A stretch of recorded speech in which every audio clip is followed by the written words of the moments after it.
வணக்கம். தமிழ் ஃபுட் கார்னர்ல இன்னைக்கு ஒரு டிஃபரெண்டான சட்னி ரெசிபி பார்க்க போறோம்.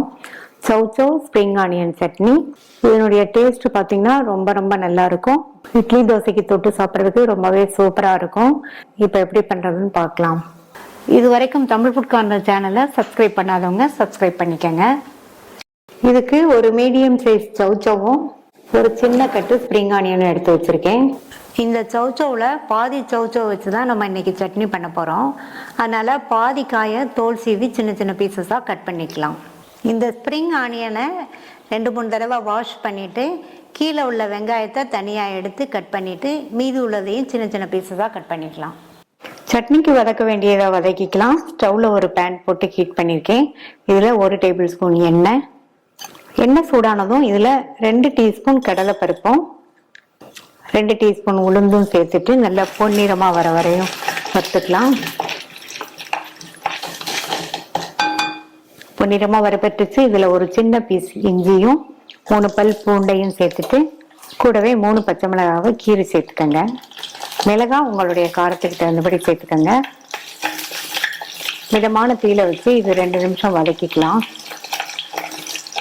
2 நிமிஷமா வதங்கிடுச்சு. இதுல கட் பண்ணி வச்ச இந்த வெங்காய பகுதியை சேர்த்துட்டு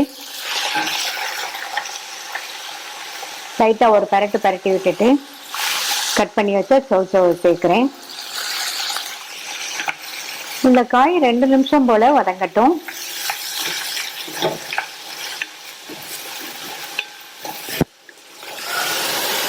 ரெண்டு நிமிஷம் ஆச்சு. மூடி வச்சிருங்க. மிதமான தீயில வச்சு 5 நிமிஷம் காய் வதங்கிட்டு இருக்கட்டும். அப்பப்போ மட்டும் ஓபன் பண்ணி பார்த்து வதக்கி விட்டுக்கங்க.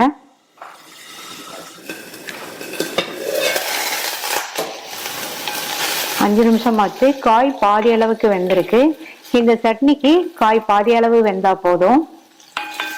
அடுத்து இதுல நம்ம கட் பண்ணி வச்ச இந்த ஸ்ப்ரிங் ஆனியனோட கிரீன் பார்ட்டை சேர்க்கிறேன். இது கூட ஒரு சின்ன பீஸ் புளி சேர்த்துக்கங்க. இந்த ஸ்ப்ரிங் ஆனியனும் ஒரு 2 நிமிஷம் வதங்கட்டும்.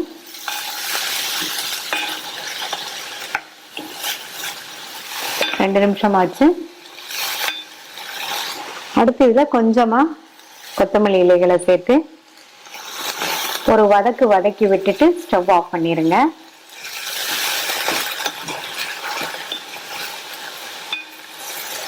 ஸ்டவ் ஆஃப் பண்ணிட்டேன். இது நல்லா ஆறட்டும். நல்லா ஆறிடுச்சு. எல்லாத்தையும் மிக்ஸி ஜார்ல சேர்க்கிறேன். இது கூட சட்னிக்கு தேவையான அளவு உப்பு, 2 டேபிள் ஸ்பூன் தேங்காய் துருவல்.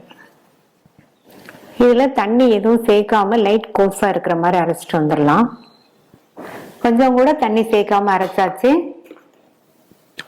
இந்த மாதிரி லைட் கோஸா இருக்கிற மாதிரி அரைச்சிக்கங்க. இதை வேற ஒரு பவுலுக்கு டிரான்ஸ்ஃபர் பண்ணிட்டு தாளிப்பு போட்டுடலாம்.